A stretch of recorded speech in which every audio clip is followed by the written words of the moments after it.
Hello and welcome to Book Summarist. Imagine you're sitting in a freezing room in the dead of winter. The temperature is at 25 degrees Fahrenheit, and an ice cube sits on the table, frozen solid. You turn up the heat, 26 degrees Fahrenheit, 27 degrees Fahrenheit, 28 degrees Fahrenheit, but nothing happens. The ice doesn't melt. You keep increasing the temperature, 29 degrees Fahrenheit, 30 degrees Fahrenheit, 31 degrees Fahrenheit, still nothing. Then, suddenly, at 32 degrees Fahrenheit, the ice begins to melt. The small changes you made before that point weren't wasted. They were just building up, waiting to reach the critical threshold. This is exactly how habits work. Small improvements often feel meaningless at first because we expect instant results. But the real magic of habits lies in their compounding nature. Progress is happening even when you can't see it, and if you persist long enough, you reach the tipping point where everything changes. Most people believe that success comes from setting ambitious goals, but James Clear argues that goals don't matter as much as systems. Two athletes may have the same goal of winning an Olympic medal, but it's their daily systems, training, recovery, mindset, that determine success, not just the goal itself. Goals are good for direction, but systems ensure progress. You don't rise to the level of your goals. You fall to the level of your systems. If your goal is to become fit but your system involves skipping workouts and eating junk food, the system wins every time. This is why Clear emphasizes focusing on identity-based habits rather than outcome-based goals. Instead of saying, "I want to run a marathon," shift your thinking to, "I am a runner." Every small action should reinforce this identity.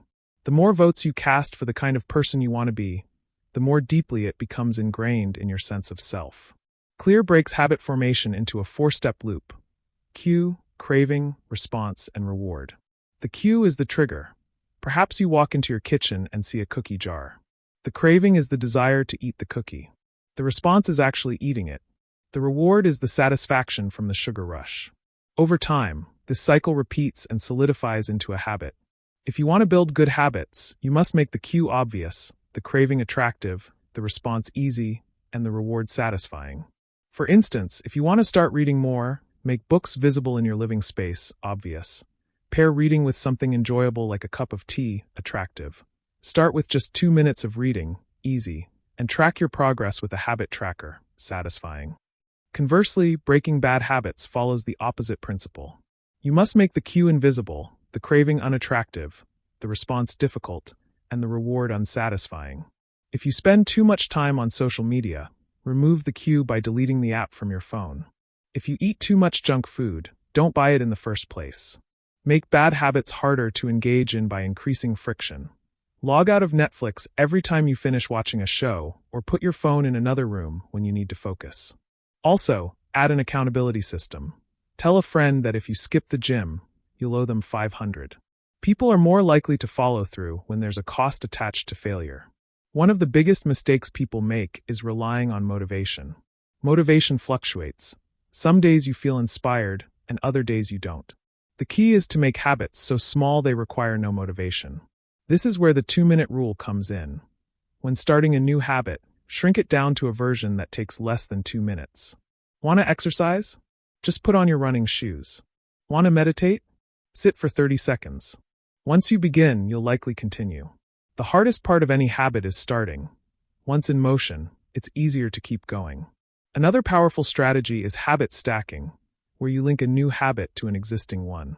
Instead of randomly deciding to meditate, pair it with something you already do. After I brush my teeth, I will meditate for 1 minute. This takes advantage of existing neural pathways, making the new habit feel more natural.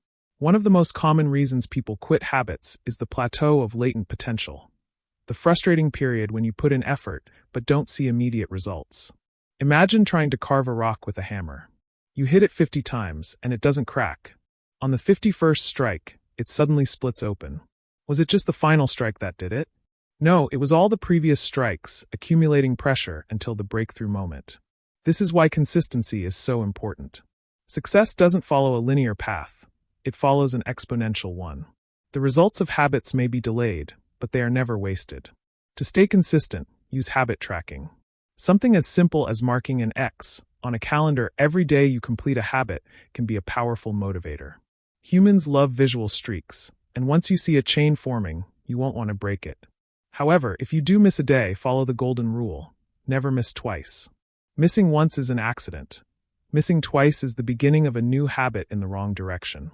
Ultimately, the key message of Atomic Habits is that real change comes from small, daily improvements that compound over time. You don't need to make massive overhauls to see a difference in your life. Just 1% better each day is enough. Your habits shape your identity, and your identity shapes your destiny. Every action you take is a vote for the kind of person you want to become.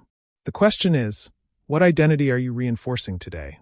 If you design your habits wisely, you can shape your future into anything you desire. The power to transform your life isn't in a grand, dramatic moment. It's in the small, seemingly insignificant choices you make every single day. If you like this summary, consider subscribing to our channel. Your support gives us the motivation to keep creating more engaging content.